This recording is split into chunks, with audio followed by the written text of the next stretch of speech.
puzzle here. The Saturn, 6th house around work, would she ever be exactly satisfied about the work she has? She's driving to make it better. Is she getting paid enough? Is she liked enough? Is this good enough? What? That'd be a powerful factor. She's motivated by her ideas and by improving things, the Virgo. But this work is having that practical skills, 6th house skills, having practical skills so she can have a job. So she learns how to do that. She'll have her collection of some skills she'll be very good at, some things she'll know how to take care of. She'll have to work to do it. That Sirius side squares her moon. That's like, I'm going out to the dance tonight, not before you do the dishes. Not before you've taken care of this. I have to take care of the home family. I have to take care of all these things, make sure that's okay before I can get my time. When I get my time, I'm going to go on it, but until then, I'm going to hold in. So the moon is somewhat restrained. So if the moon in the 10th house of career, the sun in the 6th house of skills, she's inclined to take a conservative job that she's excelling at, but also held back from. So this pressure is an interesting puzzle. You're getting these sense of two different people, two different energies. So you might have the conservative job that she's going to take care of, but she's going to need, if she had this conservative job, she's going to need something exciting like astrology, something interesting that's going to take her mind that's something totally different from that. And that way, when she retires, or if she retires, she's not just stuck in the Saturn moon. She's going to have something she can be thinking, going with that she's working with.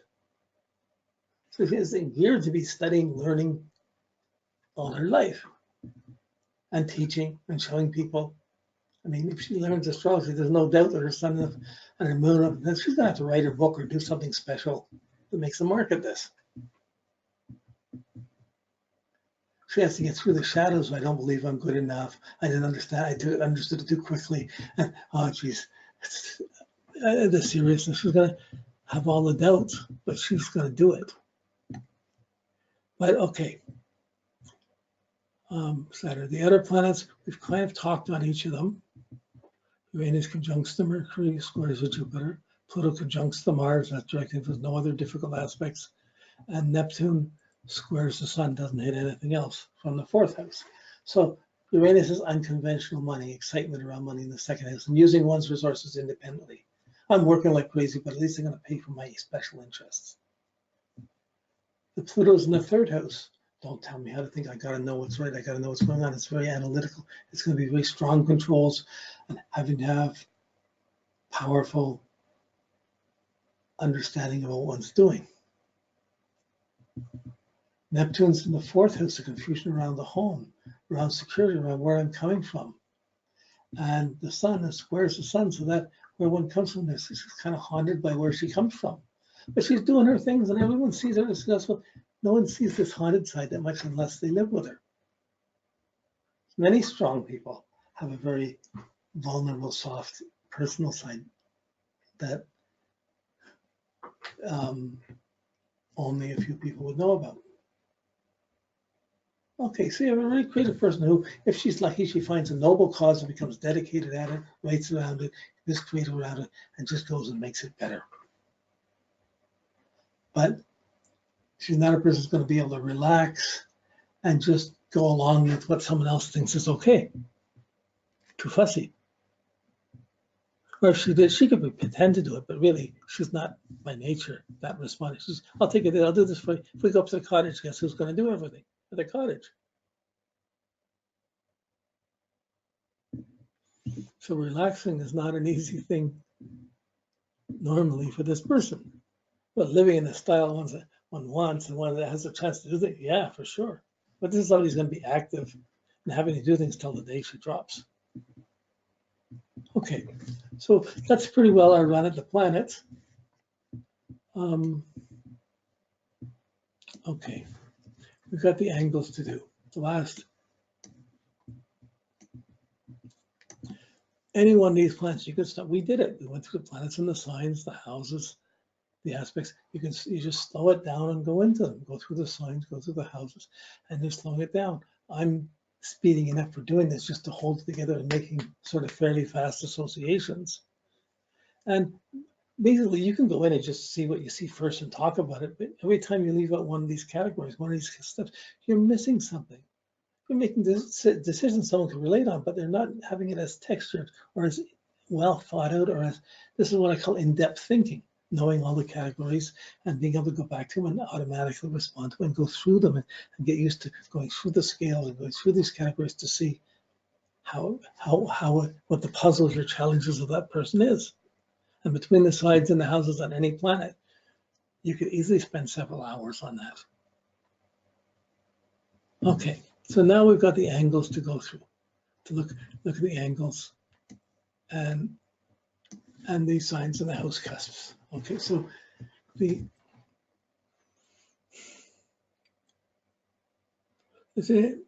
just going to quickly look at some of the signs. No, I'll do that. Oh, the signs in the house cusps are kind of strange. Virgo's on the third house ruled by Mercury. It's in the second house. And Leo ruled by the sun, which is in the first house, which is ruled by the ascendant in Cancer, which is ruled by the moon, which is up in Leo, in Aries, up in the 10th house, which goes back to being ruled by Mars. All these three kind of run into each other by rulerships. We'll get better into that, but just, I like to start from the IC. It's the most important and most ignored point in astrology. Everyone talks about the midheaven, the career you're supposed to have, what you live up to, what you're supposed to, they don't talk about the person you're supposed to be, what your integrity is supposed to be, what your motivation is, how to hold yourself together in yourself. This is really important.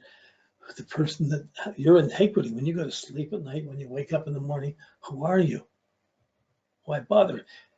If there's problems, they're going to affect your motivation. If there's support, if you get good feedback, you're going to have to be motivated by that.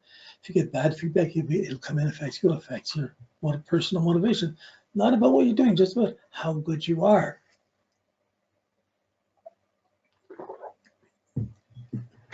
So it's like the umbilical cord to the soul.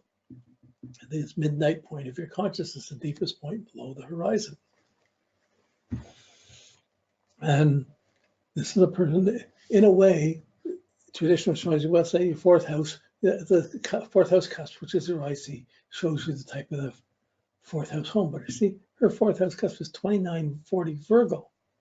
So her IC is Virgo. Her fourth house includes all of Libra and a bit of Scorpio. So she really has like two rulers of that fourth house. She has the Virgo, but she has all of Libra inside it. So she has her, again, it's like the Mercury and the Venus in her chart. She has the Mercury rulership of the IC, and the Venus is also in the fourth house. So it has to be nice, has to be beautiful.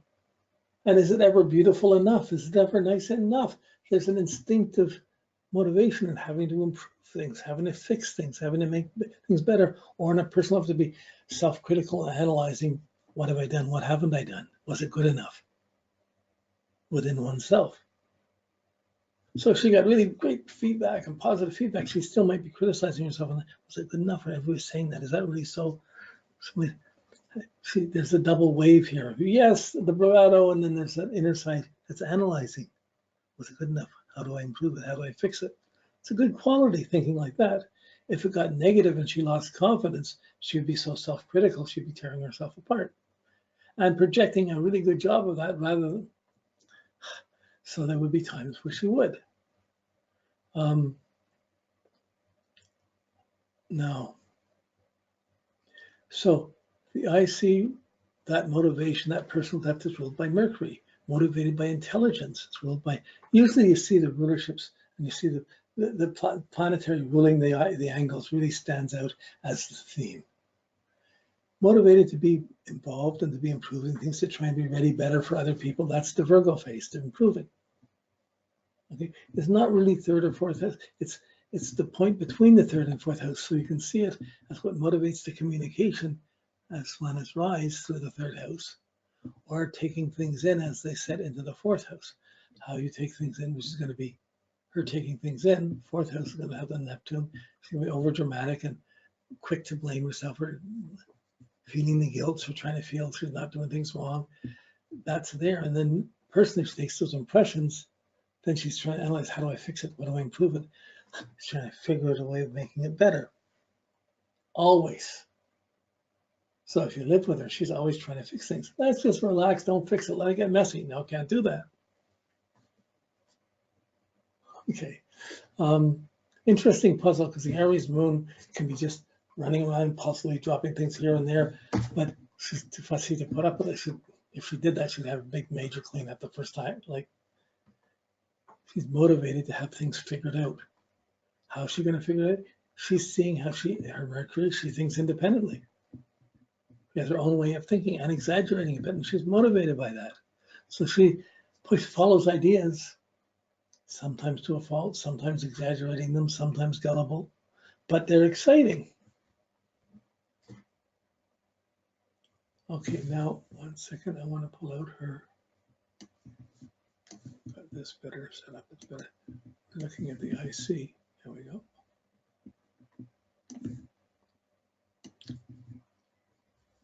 Okay, with the IC, it's sextile to the sun. No, because it's opposed to the moon. So her analysis is always opposed to her feelings of security and needs of the moon in Aries. I got to do this. I need to do this. I'm going to act on that. Why am I going to act on it? Because I know I have to fix this. I didn't do it right enough. It could be done better.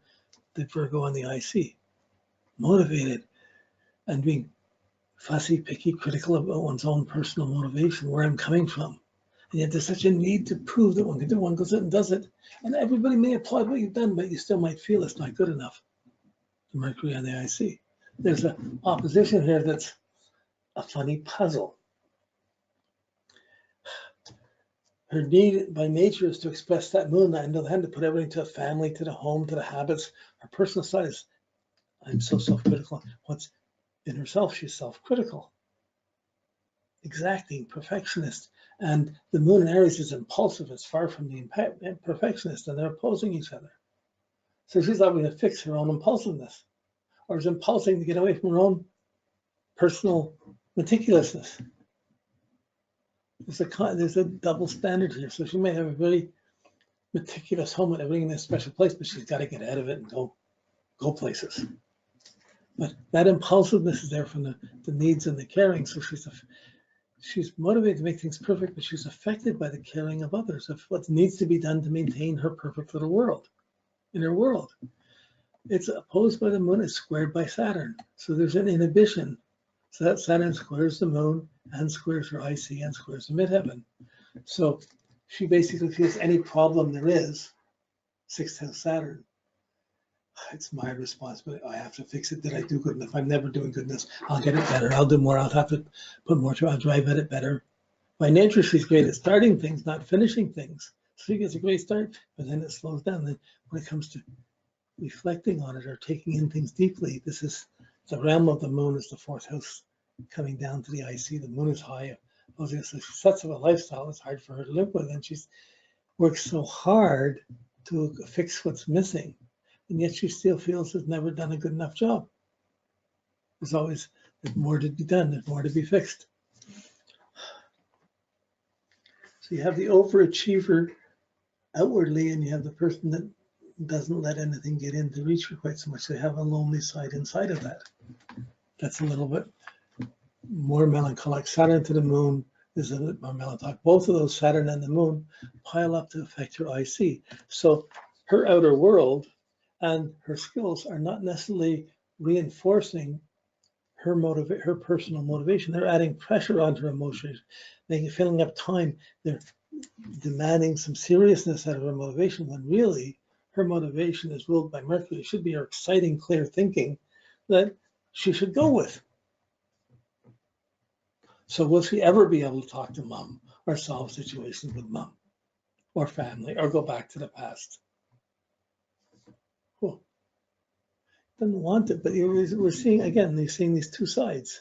It'll depend where she is in her world, whether one side's shining or the other side's bugging her. This will depend on which transits are operating when.